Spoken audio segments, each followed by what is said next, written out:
বিএনপির যুগ্ম মহাসচিব রুহুল কবির রিজভী বলেছেন, অন্য কোনো দেশ থেকে প্রেসক্রিপশন দেওয়া যাবে না।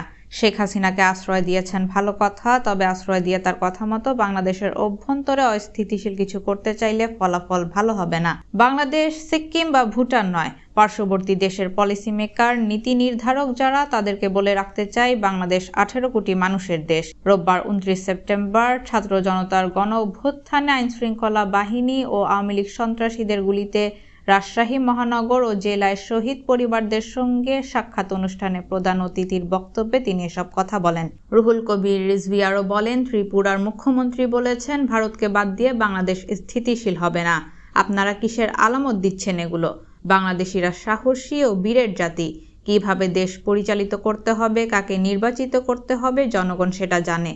অন্য কোনো দেশ থেকে প্রেসক্রিপশন দেওয়া যাবে না। তিনি আরও বলেন, অন্তর্বর্তীকালীন সরকারকে সব রাজনৈতিক দল সমর্থন দিয়েছে, সবাই সহযোগিতা করতে চায়, কিন্তু প্রশাসনের মধ্যে যদি এমন লোক থাকে যারা শেখ হাসিনার 15 বছর ক্ষমতা থাকাকালীন ফ্যাসিবাদ লুণ্ঠনের সহায়তা করেছে, তারা একটি বিপ্লবের সরকারকে কখনোই সমর্থন দিতে পারে না।